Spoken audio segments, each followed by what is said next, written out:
Survival in the wild is difficult, but adequate lifting skills are essential to surviving in the gym. Our documentary follows a lifter in their natural habitat and demonstrates their true strength gained from their daily activities.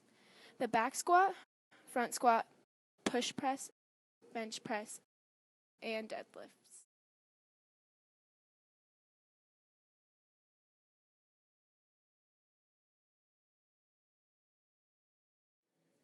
The wild lifter begins its day with a back squat. This works the hamstrings and quads so the lifter can intimidate others.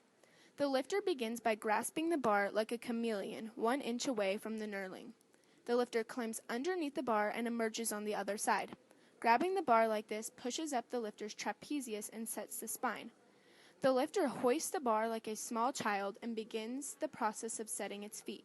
Fun fact, the webbed feet are covered by a protective encasing of Nike.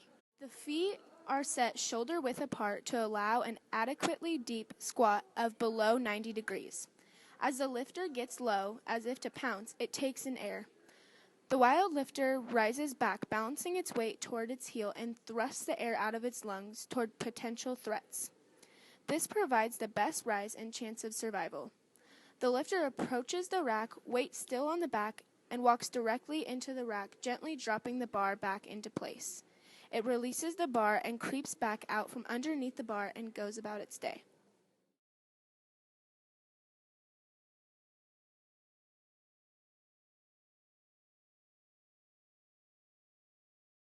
Like the raptors that fly overhead, the wild lifter goes in for the bar to begin the front squat.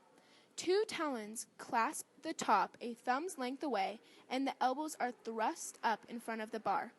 The bar nearly suffocates the lifter as it rests on its shoulder and near its throat, but the lifter endures, knowing that if it can't do this, it will not be strong enough to survive the fitness jungle. Backing away from the rack, the lifter once again gets into the squatting position, its feet stable and back set. It lowers itself, just like in the back squat, working the same muscles so it can be the strongest in the forest. It inhales the air as it descends, and as it begins to rise again with its elbows pushed up, similar to the way it rises in the back squat.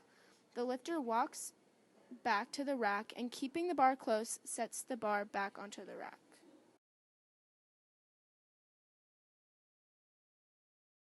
Another very common survival method of the wild lifter is the push press.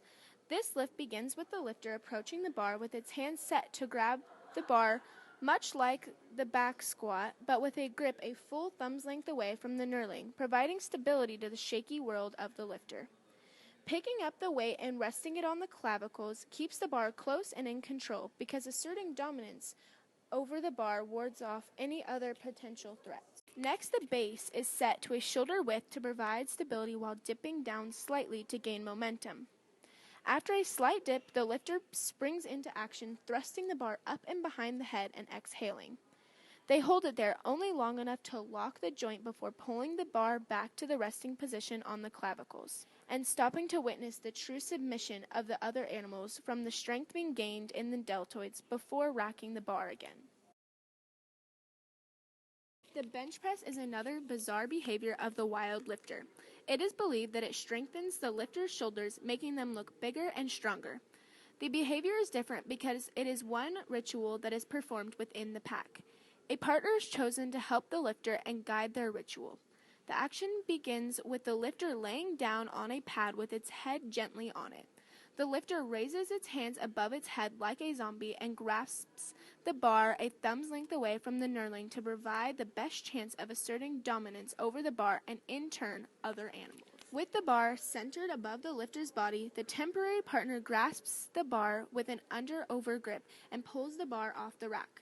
Both lifters make eye contact and sound their call, ready, set, go.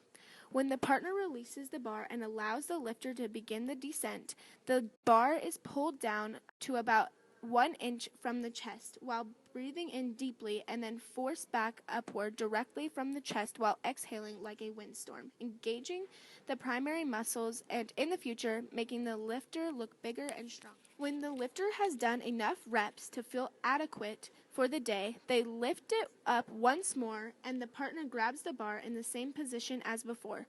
They pull it back and set it on the rack before leaving and becoming independent from one another once again.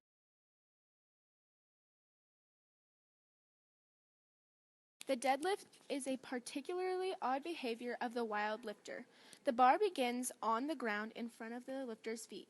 The lifter reaches forward, grips the bar a thumb's length away from the knurling, and slides the bar toward their feet.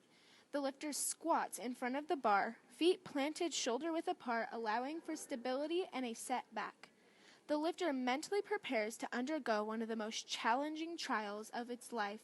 It must lift the bar in order to prove how strong they really are. The lifter picks up the bar, facing up toward the tall trees, and begins to stand up, breathing out and keeping their shoulder blades tight together so the back is flat. If the pickup is done incorrectly, there would be a devastating injury for the lifter, and they would lose all of their street cred they worked so hard to achieve through the other rituals. Once the lifter is standing up and has successfully demonstrated its strengths to the others, it simply releases the bar, testing its bravery as the heavy bar falls directly above its feet. The lifter mustn't flinch or toss the bar, but remain completely still as it falls.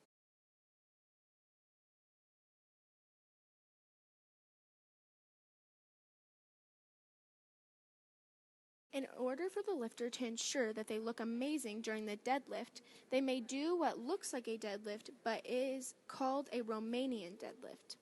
The phenomenon starts the same as a deadlift, but when the bar is at its highest point, the wild lifter doesn't drop the bar but begins to slide it down its thighs to the mid-shin and back up to the highest position.